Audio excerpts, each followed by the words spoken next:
has taken over. Let's go. It's Ferrall. Coast to coast. Steaks, chicks, stacks. You and I are going to make a lot of money. It's Ferrall, coast to coast.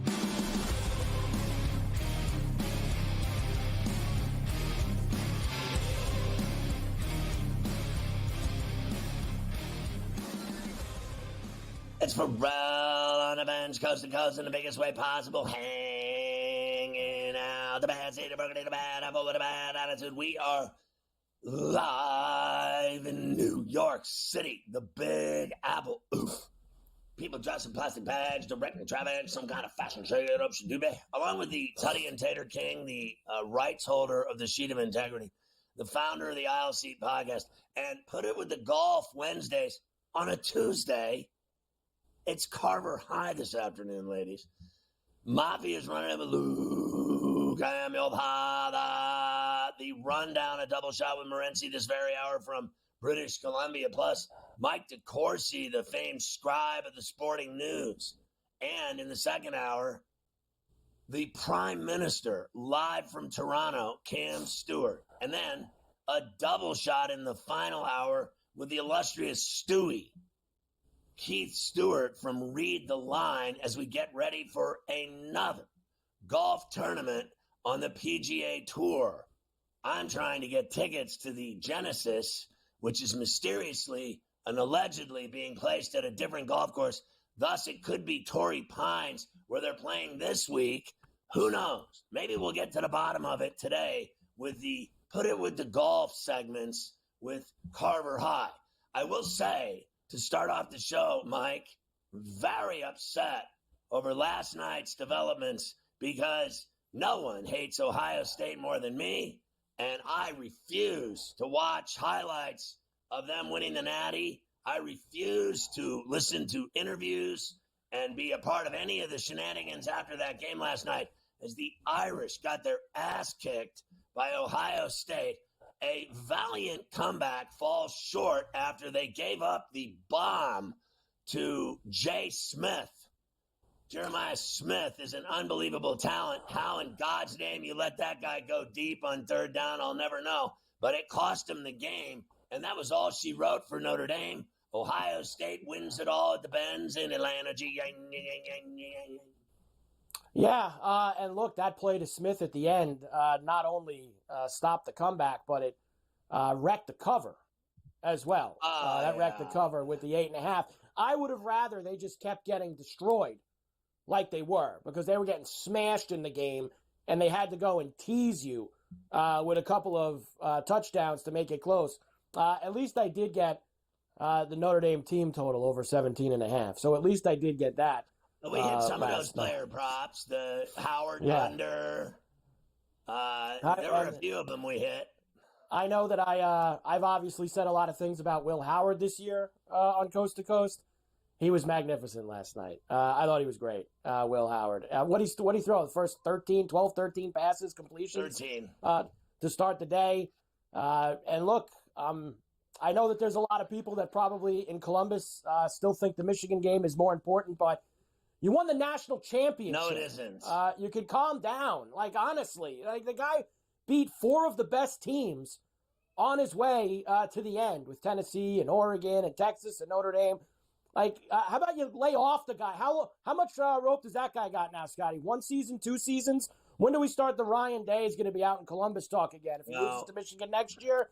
I mean, leave the guy alone for a few years. He just won a national championship. You can't win 81% of your games and be 1 percentage point behind Newt Rockne and take flack from drunks and haggards and fat asses in Columbus that go to games at the shoe that think they have a better idea of how to run the football program.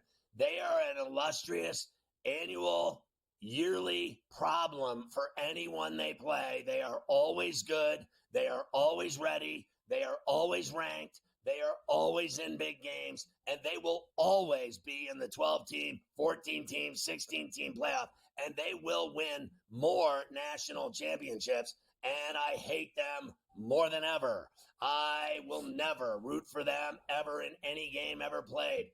I bet on them the game at Notre Dame Stadium that they won on the last second, 17-14, and it pained me to do that. I don't like betting on them. I don't like watching them. I don't like their games. I don't like the fact that they won it all. I did like the fact that the girl tried to kill the coach in a golf cart crash after the game and send him through a brick wall. I was all in favor of that.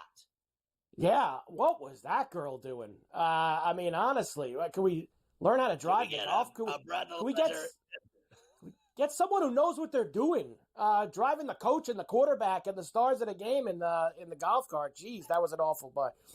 So we will have a couple things from that game. We close the book on the college football season, and as I always do for you, the day after a season ends, odds for next year's national championship.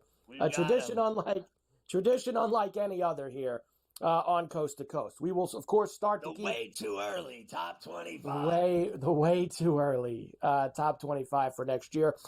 We will, of course, start getting ready for Sunday. AFC, NFC championship games. Bills and Chiefs, Washington and Philly. Let's go, baby. And all the stats are out. I have stats for everybody. Yes, go ahead. Is there, there are some things in life that are worse than. Is there anything worse than this Saturday when there is no football?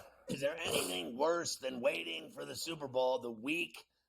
Frankly, the first week, like they're going to play. So next week, right, when we talk about it for a week, is there anything worse than that week?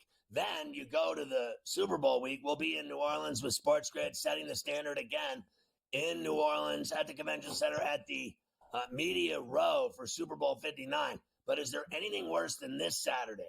Is there anything worse than next week without football? No Saturday football, no football next week, but we still have to talk about it all week. 2 weeks before the game kicks off. Is there anything worse than that? No. There is nothing worse than what you got to do for 2 weeks leading up to the Super Bowl. I'll tell you, at least Saturday, you usually have like 150 college basketball games. I mean, I know that'll get you going. I mean, you do have that. I love it, but there's still something naked about it. Not having football anymore. It's sad. It takes a little while to kind of get out of it, really, till March, right? I think March is when you start to shake the cobwebs a little and you get to the tournament. I love March Madness. I love the NCAA tournament. And then when that ends, baseball starts. And literally, to me, that's the kiss of death. Because the season of baseball in front of us that'll start at late March and then run until November is torturous. The only time baseball is exciting at all for me is October. I think the rest of the season, I honestly, I will watch golf every week over baseball automatic. And golf is the most boring thing I've ever seen in my life on television. Nothing like watching a ball fly through the blue sky with a camera following it, and then watching guys miss putts and make shots. They all are pros. They can make every shot in the world, but it is boring. Betting on golf is way better than watching golf.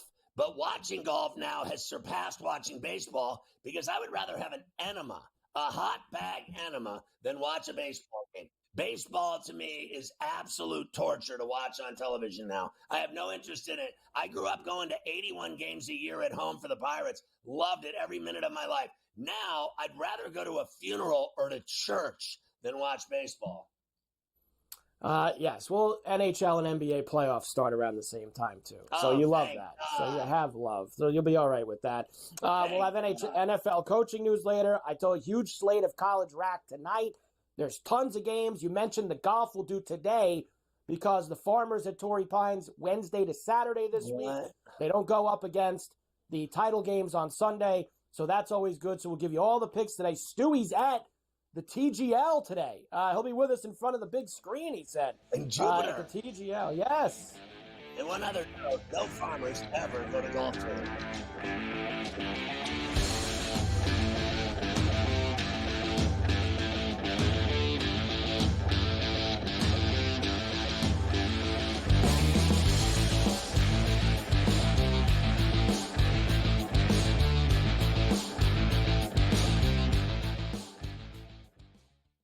anyone that's been to a sporting event, the atmosphere before a game, I think Game Time Decisions has that same exact atmosphere. This is our arena. This is what we do. There is going to be an energy to Game Time Decisions that you will feel night in and night out. The excitement you get when you lock your bets in, when you're figuring out what you want to do, we can zone in on the biggest games each night. I want this to be the place that people come to before the games start so they feel as ready as possible to lock in their cards. We are going to hit every single one of those markets that you need to know about. We're going to go through every single thing, and I've got a great team behind me that's going to help me get the job done. There is not going to be a better place, I promise you, than Game Time Decisions to get that new information, react to it, and be able to then bet accordingly. We will have everything at our disposal, and we will use that to our advantage. I'm Kevin Walsh. Tune into Game Time Decisions from 6 to 8 p.m. Eastern on SportsGrid. Your gut says Miami is going to win, and you should take the over. Your gut also said your NFT selfies would only go up in value. They didn't. But your head is on SportsGrid and knows the QB is in concussion protocol. The backup has a 45 QBR against the zone coverage. The New York D has the most sacks in the league. So yeah, trust your head. It's smarter to be on SportsGrid. Second full year under new ownership to really be where they are right now for this Commanders franchise is one of the best stories of this NFL season. Went to the playoffs and won 2 road games. Now we're going to use that. Hey, rookie quarterback on? No more rookie quarterback. He's already arrived in the NFL as a legitimate quarterback. And can you say, Ben, is he already top 5? The Early Line. Only on SportsGrid.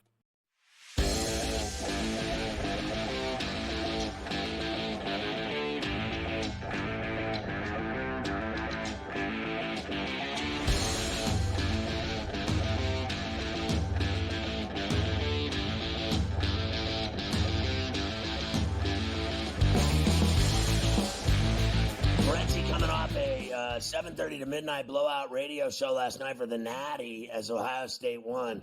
I went to the cardiologist today, Morency, and I got passing grades, flying colors, got the 160/70. He said your blood pressure is perfect. He said your standing and resting heart rates are perfect. Your valves, your fake cow valves, and your fake artificial clamp.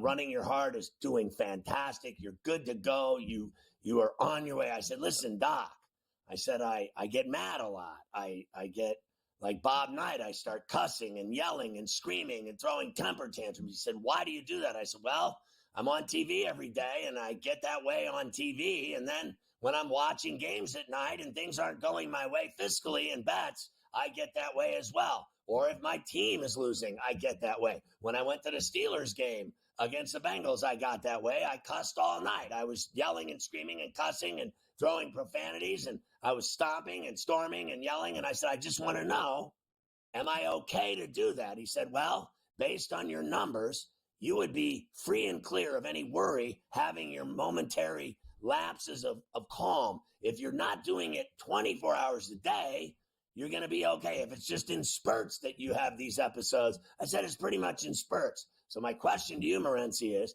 I have seen you get mad on a number of occasions. I have done shows with you and seen you mad. I have done commercials with you and seen you mad. I have seen you mad at producers. I've seen you mad at me. I've seen you mad watching sports. I've seen you mad drinking. I've seen you mad in Vegas. Do you get mad watching your teams and your bets when they're losing? If your teams are losing and your bets are losing, how mad do you get, Morency? Not as mad as I used to be honest with you, because I bet so much. I have so many games going on all the time. And I also understand, it is what it is. It's a cold world. So I don't want to have a heart attack over a sporting event. What I do get mad about, I will say this. The fact that you survived the Steelers season will help, Scott. So I think now your heart will be in a little bit of a better spot. Pirates aren't supposed to win, so you know what I mean. You can't get too mad about. Penguins. Penguin big win last night in Los Angeles for the Penguins. But you survived the Steelers season. So I think if I was your doctor, I'd be like, all right, it's a good start. He should be all right for a couple of months here now. You know what I'm saying? Until they announce their next quarterback, whatever the hell they do. When you watch the game on Sunday with the Bills and the Chiefs at Arrowhead, what will your body temperature, what will your heart rate be like? What will your language be like? What will your intensity level be like on a scale of 1 to 10? Like if it were the Steelers and they were getting screwed on calls at Arrowhead, I'd be peaking at a 9.5. Clearly, I watched this last game. I watched this last game with a bunch of Buffalo Bill fans, and it was cool. It was almost like being at the game. And they even had the patio open, even though it was cold outside, and they had all the Bill stuff out there. So it had that Bills vibe. But I'm generally more like when it's a real game, Scott. I'm locked in each play. I generally like to sort of, watch it alone and not be distracted by anything. And I think that's how I'm going to handle this game. Such a big game, trip to the Super Bowl on the line. I was thinking, wow, we just won, and I went out to that place. Maybe I should go again. But this one, this is just next level. This is the biggest game for the Buffalo Bills in a long time. Very similar to Ohio State last night, actually, Scott, in a way. Like, if you think about it with Ohio State, if they didn't win this year, when were they going to win? You know what I mean? Like, they literally did have the most stacked roster in college football. Let's not kid ourselves. Yeah, but they always win. That was their 6th national championship. So every few years they win. But I want to know. They hadn't won in a while. They hadn't won in a while. When you're watching the game, okay, let's say we're in the third quarter right now. Do you not, because I want to know, because I am this way. Like, I yell at the TV, even if I'm sitting there by myself with my dog. I am yelling and talking during the game. I don't. During plays. You don't say anything during the Bills games? You don't get emotional? I don't believe you. I don't yell at the TV very much. You know what I mean? I'll tweet, you know what, but I'm raging online during the game, so it's a little bit different, but I'll mutter to myself a little bit. What makes me mad is bad play calls. That's the thing that gets me going the most. You know what I mean? Bad reffing is like I almost expected. Bad play calls. And honestly, what upsets me is when I get mad, Scott, when I don't get a bet in that I wanted to bet. Then I'll steam internally for a couple of day or two. You get mad when states don't have dispensaries. That's another one that I've seen you get mad about. Yeah, that does upset me. That does upset me. Point blank. So what did you think of Notre Dame getting their ass beat last night? Well, they were just we lost. Ohio State are just, they were too good at every position, basically, Ohio State.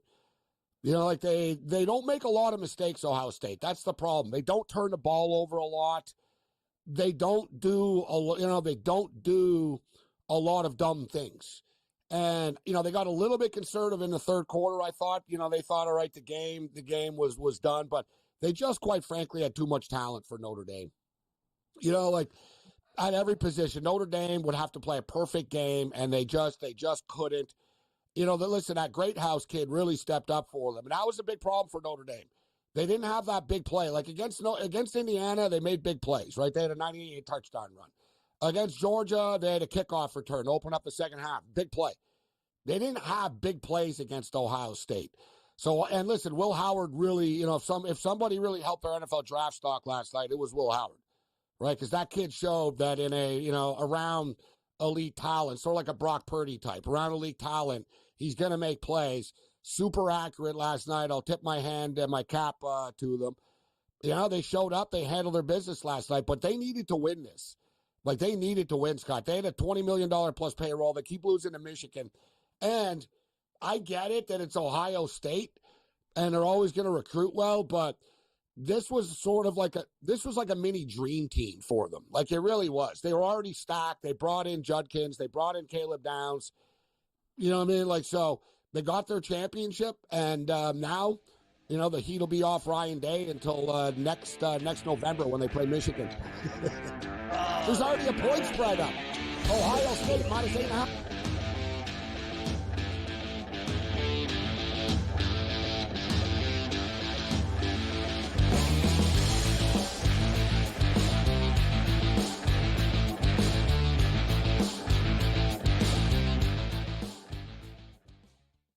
anyone that's been to a sporting event, the atmosphere before a game, I think Game Time Decisions has that same exact atmosphere.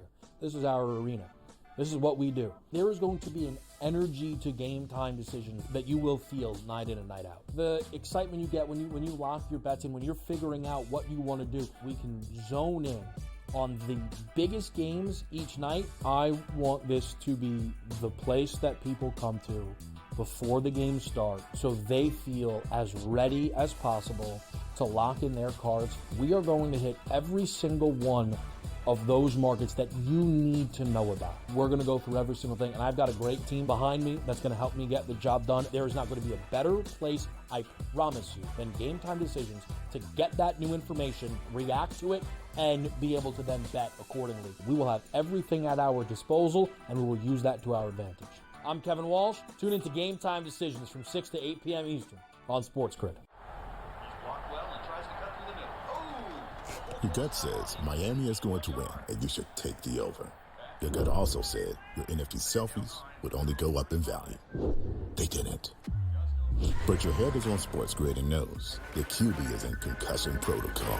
The backup has a 45 QBR against the zone coverage. The New York D has the most sacks in the league. So yeah, trust your head. It's smarter to be on SportsGrid.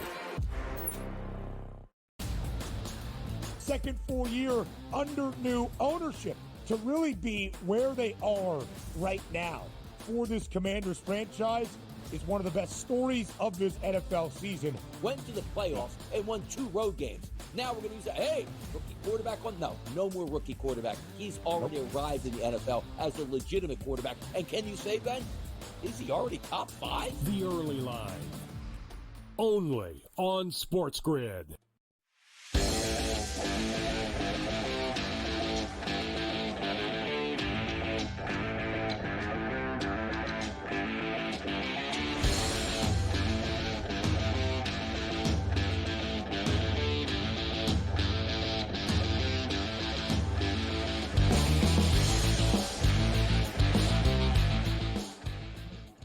I want to at least scratch the surface with you, Morency, on Daniels against the Eagles at the Link. Can't wait to see this matchup, the Washington Commanders. We took the Commanders plus the points against the Lions. I didn't think they were going to win the game outright, but at the same point in time, I'll tell you what, I didn't have a single Detroit Lion money line parlay or teaser or anything. I started to get cold feet about it. I liked every underdog covered this week in the National Football League. Like literally every one of them, and it was risky to do it. I mean, Tennessee was a miracle. The Texans was a miracle against KC without safety at the end. And I guess it depends on when you bet it, etc. Yeah. But I rolled the underdogs. The question is, it's like robbing the same bank 3 times in a row. Like, you know what I mean? Do you go back to the Washington Commanders once again? The odds makers, giving them a legitimate chance in this football game. The point spread is pretty short here right now. But if the Commanders lose, I don't think it's going to be because Daniels is overwhelmed with the moment. He's just got ice in his veins, this kid. But I had a feeling that the Rams would cover and the Eagles would win. And even though I was on the Commanders early right now, Scott, I think that the Eagles are going to survive here. And if they survive, they probably end up covering. Now, I haven't put the bet in yet. And I'm not the biggest Philadelphia Eagle fan, so it's not like I'm cheering for them to get to the Super Bowl. And I've been saying all along, too, man, like Saquon's a low. Like the Bills, we've talked about it. The Bills have a problem with running teams. I know they dealt with Baltimore right now, but I don't want to get ahead of ourselves. So Philadelphia scares me as a Bills fan in a potential Super Bowl matchup. So I kind of think they're going to survive this week, dude, against Washington. Even though I'd like to see Washington pull off the upset. I'm not sure they're going to be able to. Listen, Philadelphia's offense is pedestrian, right? It's Saquon. Like, it's literally Saquon. The problem is Washington can't stop the run. That's their weakness. You can run on Washington. So unless, we see this in the playoffs sometimes, though, guys, where teams, they tighten up their weakness because everybody knows it. They know that you're going to try to attack it. And, the Buffalo Bills were a good example of that, right? Lamar and Henry really didn't do all that much on them. Whenever, they're not going to be able to stop it. So you never really know. And I'm not ready to lay the points, but I get the feeling that Philadelphia is going to the Super Bowl, Scott.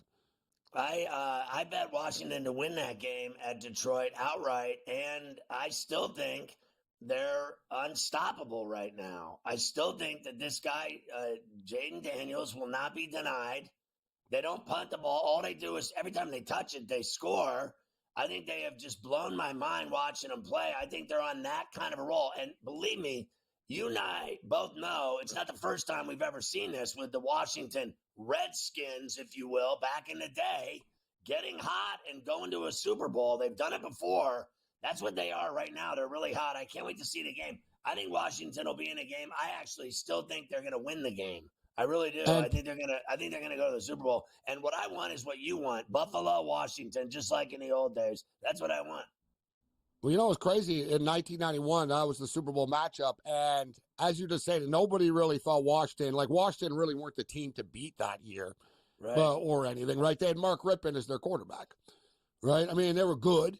But they lit Buffalo up. Speaking of getting mad, that was the one, Scott. Like, that was the most, out of the 4 Super Bowls, like, the missed field goal was pretty bad. Like, that was just sort of, like, shocking. Like, oh, my God, I missed a field goal. But they were so good, Buffalo was like, oh, they'll get back. You know what I mean? That was their first Super Bowl. They'll get back. And then they did the next year.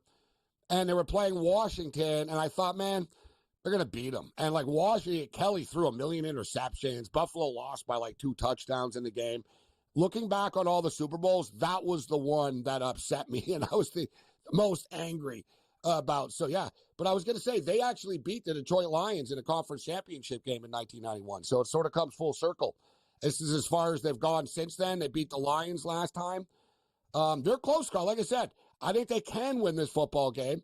And I'm just saying, like, Philadelphia, you know, I don't think Philadelphia are, like, invincible or anything, but their schedule just, you know what I mean? Their matchups always work out well for them. I mean, you get the LA Rams coming off a big win. Onions at the end of the game at the 20-yard line. I mean, they blew it. So let me ask you this question. Great game tonight at Rogers Place.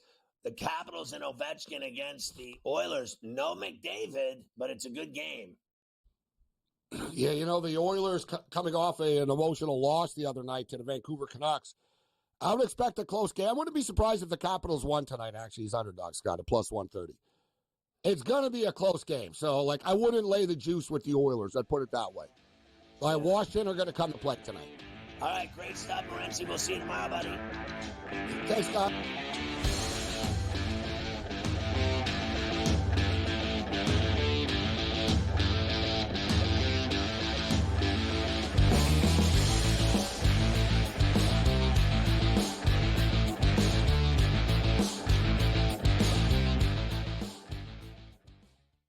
Anyone that's been to a sporting event, the atmosphere before a game, I think Game Time Decisions has that same exact atmosphere. This is our arena.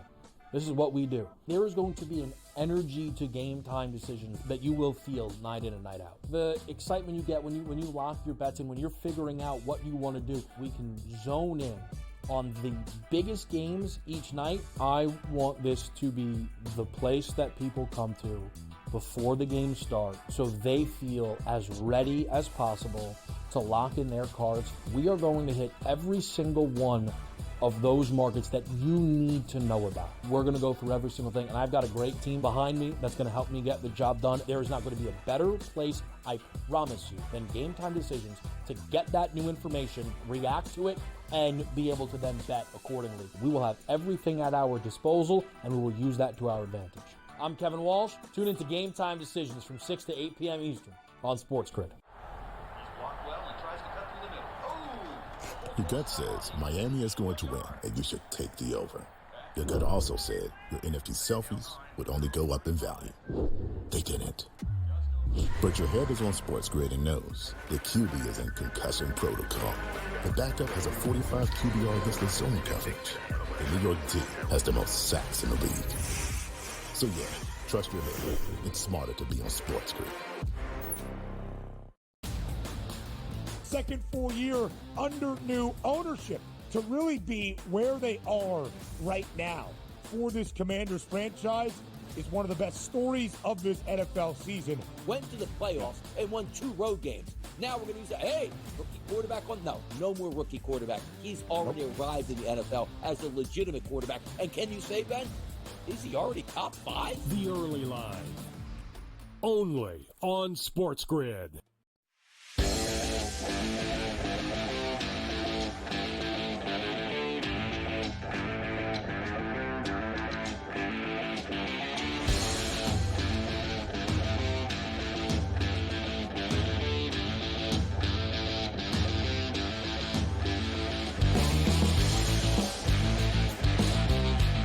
Like, of course, he's a legendary scribe from the Sporting News. He's very popular with that, and then it transcends into basketball. He is on Fox Sports doing College Rack, and he's completely on the take for the Big Ten Network and the Indiana Hoosiers, as you can see on that network on multiple occasions throughout the season. I did mention earlier, Mike, that Saturday is one of those days where it's just awful. There's no football. Thank God for college basketball, because what's worse than no football? Like, waiting for Sunday is torturous. And then when you wait another 2 weeks for the Super Bowl, it's even worse. But let's start with Ohio State last night, winning the Natty. You talked about how legitimate they are. They were like a pro football team throughout this playoff tournament. They were phenomenal throughout this thing, just dominant. They had a great team. Obviously, in the Michigan game, they did not deliver their best effort. They were much too reluctant to attack in that game. Jeremiah Smith didn't get enough activity. They had 4 wide receivers last night in the championship game catch difficult, significant passes, and that was just the wideouts. And then 2 running backs who were both extraordinary. It was an excellent college football team, and I'm amazed, Scott, what I discovered on the internet in the last week or so when I've been praising the expansion to 12 teams and especially the addition of the automatic bids to the conference champions. That there's this realm of people out there. I don't know how big it is, Scott. It could be pretty small, but this community of people that I'll call college football truthers that believe it was better when you only could get into the tournament if you got voted on. I mean, it's really true. They're all upset that Ohio State didn't get punished enough for losing to Michigan in the closing regular season game. They thought that they should have been, I don't know, maybe should have been, their football program should have been shut down or something.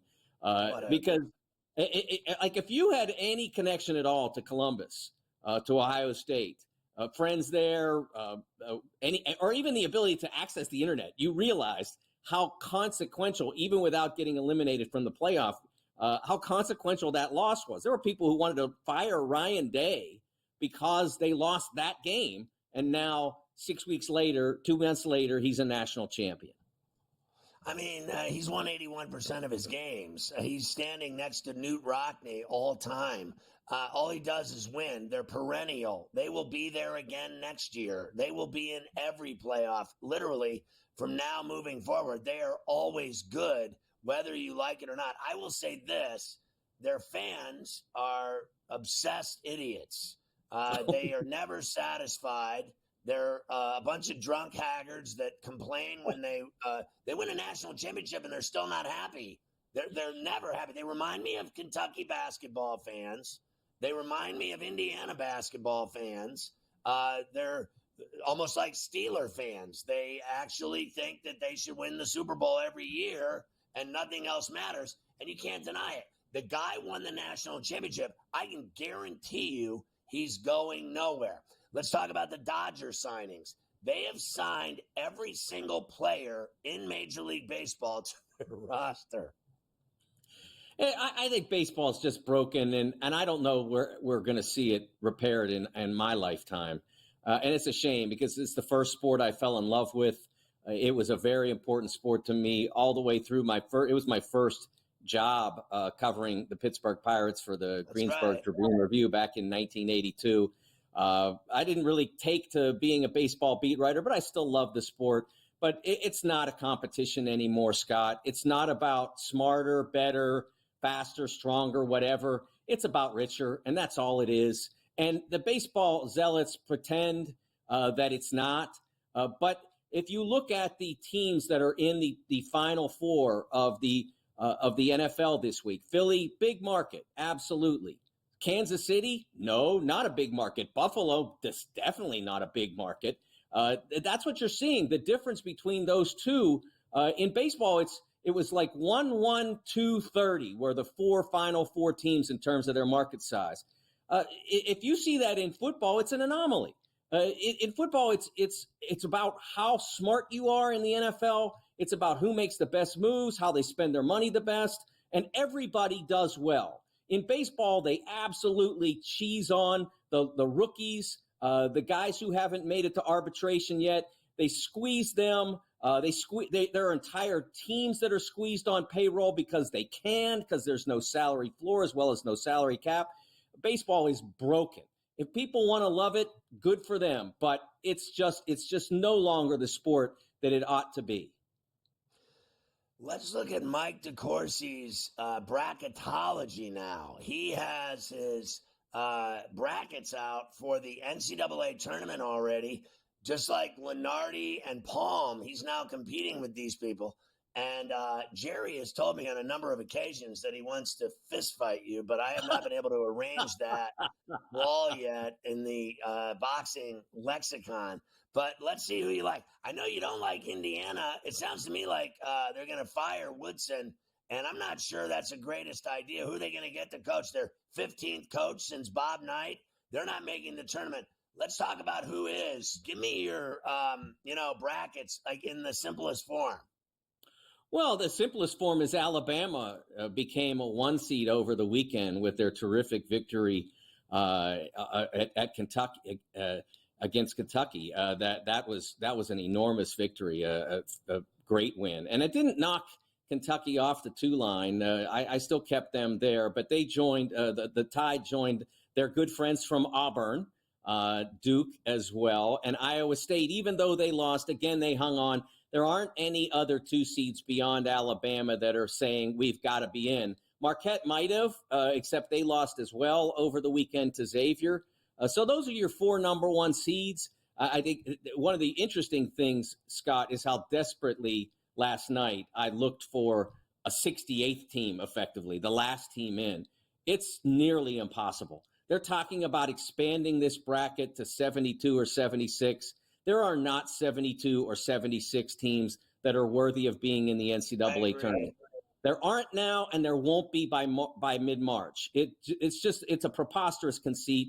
You know, the funny thing is the whole idea was that Greg Sankey was worried because they expanded to 16 teams in the SEC that they wouldn't get enough.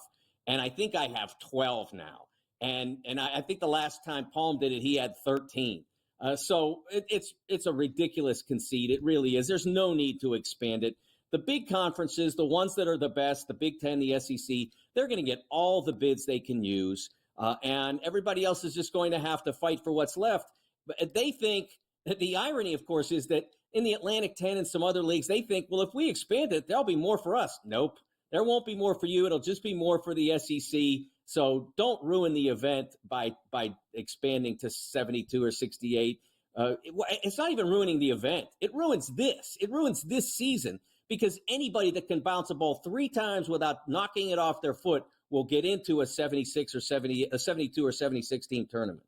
I agree. Your 2s are Marquette, Kentucky, Purdue, and Tennessee. Your 3s are Oregon, Florida, Kansas, and Michigan State. Your 4s are Houston, Illinois, Memphis, and Ole Miss. I'll tell you what, I watched that Illinois team beat the hell out of Indiana. I saw them lose at the Breslin by a bucket. I think they're really tough. They're really good. Yakashonis, their freshman point guard, so talented, fouled out, did not play well in that Michigan State game. They're not the same team without him. The 5th foul was a silly foul. He had a couple of tough ones called on him.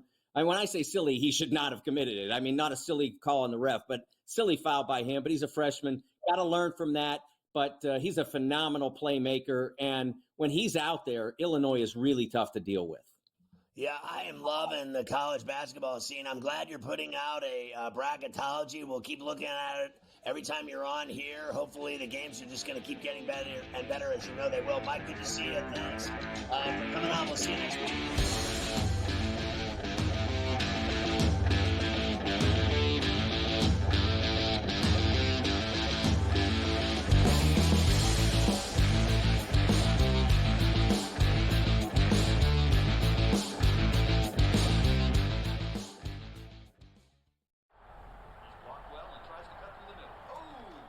Your gut says Miami is going to win, and you should take the over. Your gut also said your NFT selfies would only go up in value. They didn't. But your head is on SportsGrid and knows the QB is in concussion protocol. The backup has a 45 QBR against the zone coverage. The New York D has the most sacks in the league. So yeah, trust your head. It's smarter to be on SportsGrid. He did nothing for 5 weeks. So he's becoming his brother.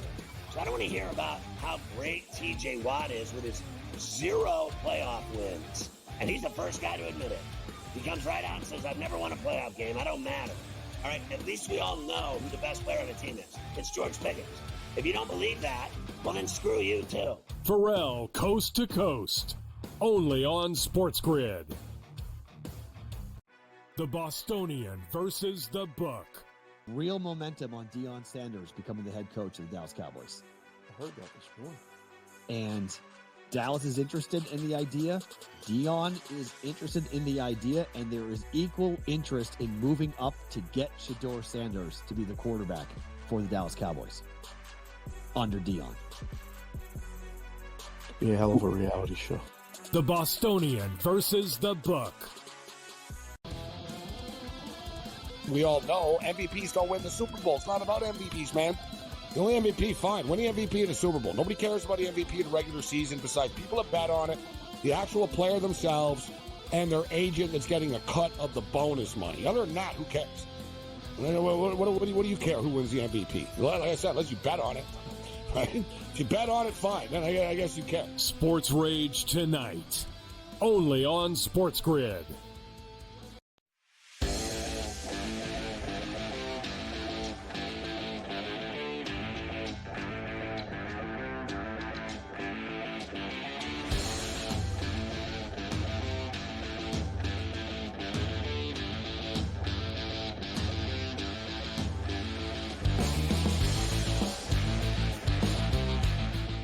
Here we go. I have to suffer through some more Ohio State coverage.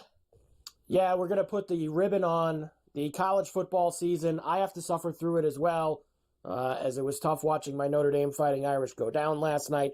34-23, the victory for the Buckeyes. Couple of highlights for you here, Scotty. Quinshon Judkins had not 1, not 2, but 3 tutties last night. So I've got one of those for you. And, of course, Jeremiah Smith icing the game on Buckeyes Radio. Tailback. First and goal from the Notre Dame 9. Judkins the give. Going left side off one defender. Judkins to the 5. Judkins to the goal line and into the end zone for a touchdown. Quinshon Judkins bouncing off of defenders. 9-yard TD run. Quinshon Judkins. Defense shifts again. Howard out of the shotgun. Back to pass at his own 25. He'll gun that deep down the right side, and it is caught by Jeremiah Smith at the 30 of Notre Dame. He's taken to the Fighting Irish 10-yard line by cornerback Christian Gray. Howard to Smith. I mean, that was all she wrote. I got to be honest, I don't even know who Judkins is. So they're so deep. They're so talented and so layered. This guy has 3 touchdowns in the game. I'd never heard of him. The other receivers, Tate, whatever, I've never heard of him. And they were throwing the ball to all these guys I've never heard of that are super talented guys that don't get to play as much and get the juice that Smith and Ibuka get, or their starting running back. I mean, this guy Judkins, had you ever heard of him? He was with Lane Kiffin at Ole Miss the last couple years and transferred to Ohio State this year. Probably got himself a fat bag and kind of split time with Travion Henderson, but he had all the gas last night with those 3 touchdowns. Let's go to Ryan Day next, of course, Scotty. Of course, Day, after the loss to Michigan, there was a lot of heat on him. Well, very proud of his team after everything that went on. Let's hear from Ryan Day. These guys, learned a bunch of life lessons, but they're going to go down in Ohio State history as some of, one of the greatest teams to ever play at Ohio State. After all the things that have been said throughout the year, these guys are going to be cemented as one of the best stories in Ohio State history and one of the best football teams ever. Only 9 teams have ever done it, and 3 in the over 50 years. These guys right here. And there was a point where not a lot of people had that vision but these guys did, and they saw it through. And Ohio State may not be for everybody, but it's for these guys, and I'm really proud of them. Well, I think that, listen, I think he gets the last laugh. That's just all there is to it. It's a tough pill to swallow for us. I'm not a fan. I don't like him. I don't like them. I never have. I never will. It only gets worse, especially after the losses to, the Canes losses to them.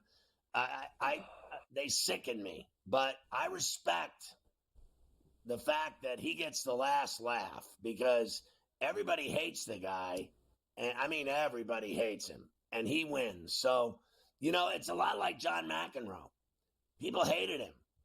They hated his guts.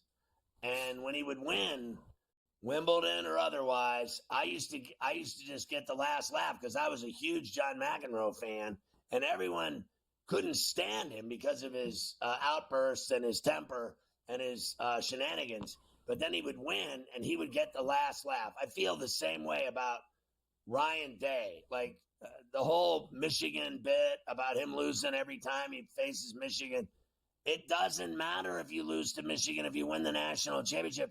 What is a game against Michigan up against the Natty? It's not even discussed enough. Like, this doesn't even matter, that game against Michigan. It's all in your heads because their rivalry is so deep between the schools. It's so intense that they actually think it's more important than winning a national championship. You must be stupid. They just won the national championship. They will go down in history, and no one will remember the 13-10 loss to Michigan 10 years from now, I guarantee it. Well, look, you know that there's going to be knuckleheads next year if they lose to Michigan again. And it's not the majority of their fans. But as you just said, there is a portion of that fan base that's all they care about. A giant portion of it. I think 75% of that fan base wanted him gone. It's all they care about is winning that Michigan game. As far as for the Irish, Marcus Freeman, we said this all day yesterday. They were not going to be able to go blow for blow with Ohio State. They needed to get some stops, and let's just face it, they got none in the game. Here's Freeman. Obviously tough moment, tough outcome. Very emotional. There's reasons why we didn't get the outcome we wanted. Credit to Ohio State and their ability to execute and on both sides of the ball. I hate listening to the losers. Obviously in the special teams, they made a field goal that mattered at the end of the game. And so, we obviously didn't play the way we needed to get the outcome we want. But as I said to the guys in the locker room, there's not many words to say. I'm so proud everybody's hurting. I'm just proud of them. Oh, so proud. It really so is stupid. Proud of you. I don't even know. As you know, I don't agree with running it. I'm not interested in hearing from losers. When you lose the game, what does it matter what you say? The only thing you do is run the winners. The losers are the same every time. It's like pathetic. That was pathetic. Like, I don't want to hear it. I don't want to hear from them. I'm so proud of these guys. There's no one I'd rather go to battle with. Whatever. It's just so lame. Like, they didn't get it done. Now, look, just so we're clear, we lose bets here, okay? I know there's a lot of people that never lose bets ever. I know a lot of people that are millionaires that never talk about the bleeding they do when they lose. All they talk about is how they win every bet. We don't win every bet. We hit 7 of 10 NFL playoff spreads the last 2 weeks, but that doesn't matter because we lost the Notre Dame game. We bet on Notre Dame. I bet on Notre Dame to win outright.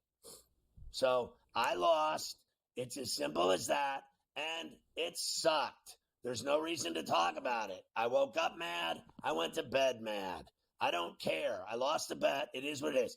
We tell it like it is here on C2C. We both lost. It sucked. I want no part of Ohio State's happiness. Well, when I come back, I do got to play you this one because we always love when players and coaches say that there's a higher power at work. That's what Riley Leonard says.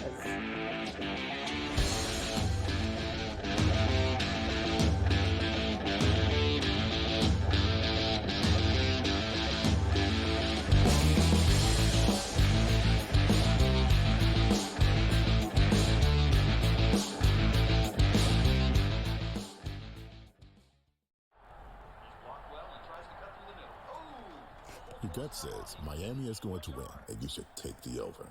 Your gut also said your NFT selfies would only go up in value. They didn't. But your head is on SportsGrid and knows the QB is in concussion protocol. The backup has a 45 QBR against the zone coverage.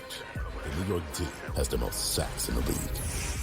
So yeah, trust your head. It's smarter to be on SportsGrid. He did nothing for 5 weeks. So he's becoming his brother. So I don't want to hear about how great TJ Watt is with his 0 playoff wins. And he's the first guy to admit it. He comes right out and says, I've never won a playoff game. I don't matter. All right, at least we all know who the best player on the team is. It's George Pickens. If you don't believe that, well, then screw you, too. Ferrall, Coast to Coast, only on SportsGrid. The Bostonian versus the Book. Real momentum on Deion Sanders becoming the head coach of the Dallas Cowboys. I heard that this morning. And Dallas is interested in the idea. Deion is interested in the idea, and there is equal interest in moving up to get Shedeur Sanders to be the quarterback for the Dallas Cowboys under Deion. Be a hell of a reality show. The Bostonian versus the Book. We all know MVPs don't win the Super Bowl. It's not about MVPs, man. The only MVP, fine. Win the MVP in the Super Bowl. Nobody cares about the MVP in the regular season besides people that bet on it, the actual player themselves, and their agent that's getting a cut of the bonus money. Other than that, who cares? What do you care who wins the MVP? Like I said, unless you bet on it. Right? If you bet on it, fine. Then I guess you care. Sports Rage tonight, only on SportsGrid.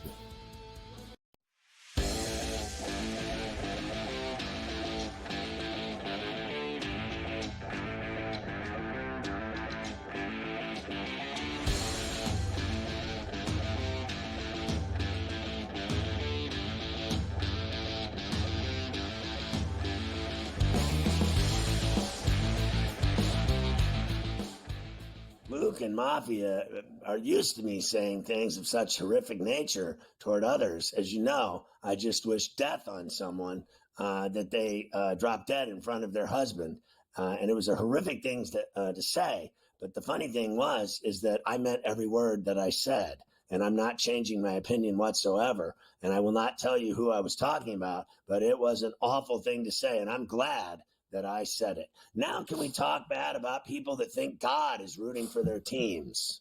Yes, I know that you always love these. And I saw it last night, and I figured you might as well have a crack at this. Here is Riley Leonard talking about how Notre Dame and Ohio State found their way to the national championship game. Before I answer your question, I want to thank my Lord and Savior, Jesus Christ, for giving me the opportunity to play in this game.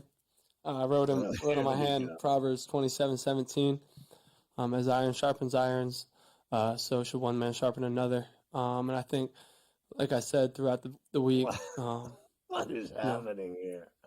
Us and Ohio State were the two teams who praised Jesus Christ the most, and I think that we strengthened each other in our faith, in our faiths through coming to this game and competing against each other. Yeah, that's why they were there. He just said it, Riley Leonard. That's how they got to the national championship game. Higher power. To me, you know what the higher power is Jeremiah Smith. The money he's going to make in the NFL is the number 1 draft pick in the entire draft when he's drafted. And Jesus ain't got nothing to do with that, believe me you. And I told you, he's really busy right now. My guess, with the transition of power in Washington, with the end of the war in the Gaza.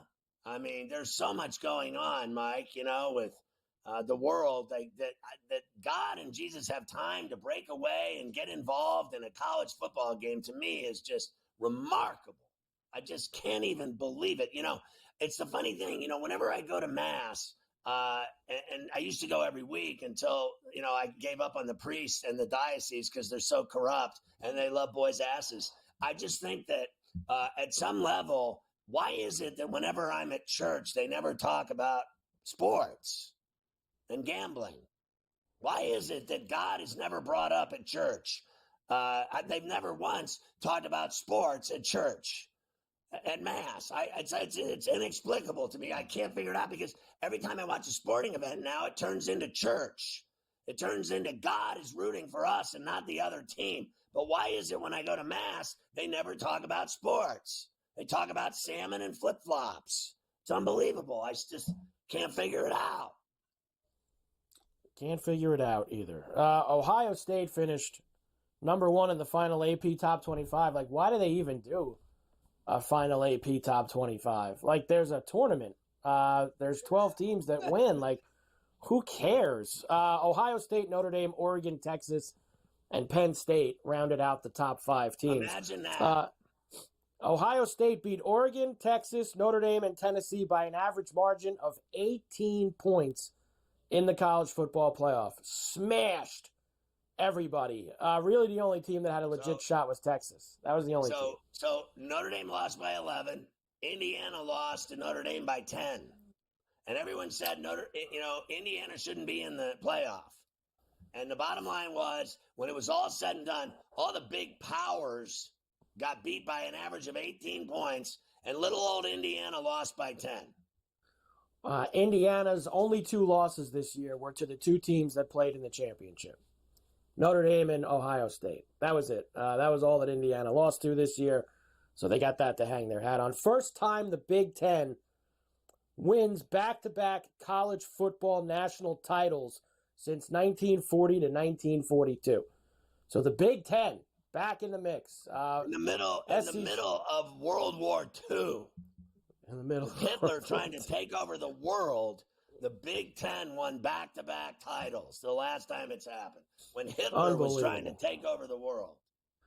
That's a fact. We will come back, and I will finish with a tradition unlike any other on Coast to Coast. The day after a season ends, the odds for next year's championship. And I will give you those at the top of the next hour. And listen, I already saw lines out for these Week 1 games. Notre Dame, Miami at Hard Rock. Texas is playing Ohio State the first week. Like, there's a lot of great games in Week 1. We got a long way to go. And back at home against the Irish. I saw Irish -2.5. Irish -2.5. That one's at Hard Rock in Miami Gardens? Yes, in Hard Rock. I want to go to that game.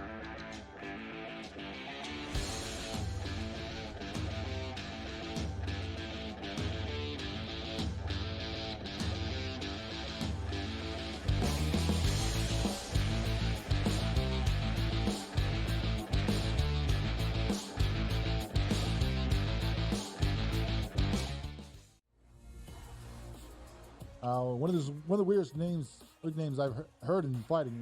People have some strange nicknames at times, but the Lemon Killer. What do you even make of that? What is that about? I don't even know what that means, but I'm gonna squeeze him like a lemon on the day we fight. And he's gonna pop. Only on SportsGrid.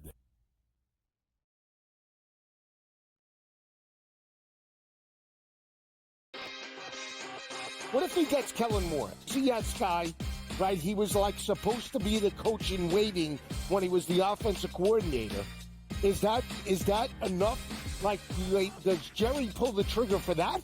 Or does he pull the trigger for Dion? Mike McCarthy would have not let this play out this way unless he had a job. So I think McCarthy already has the New Orleans job. Game time decisions. Only on SportsGrid.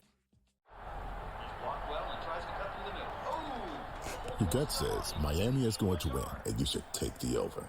Your gut also said your NFT selfies would only go up in value. They didn't. But your head is on SportsGrid and knows the QB is in concussion protocol. The backup has a 45 QBR against the zone coverage. The New York D has the most sacks in the league. So yeah, trust your head. It's smarter to be on SportsGrid. We all know MVPs don't win the Super Bowl. It's not about MVPs, man. The only MVP, fine. Win the MVP in the Super Bowl. Nobody cares about the MVP in the regular season besides people that bet on it, the actual player themselves, and their agent that's getting a cut of the bonus money. Other than that, who cares? What do you care who wins the MVP? Like I said, unless you bet on it. Right? If you bet on it, fine. Then I guess you care. Sports Rage tonight. only on SportsGrid.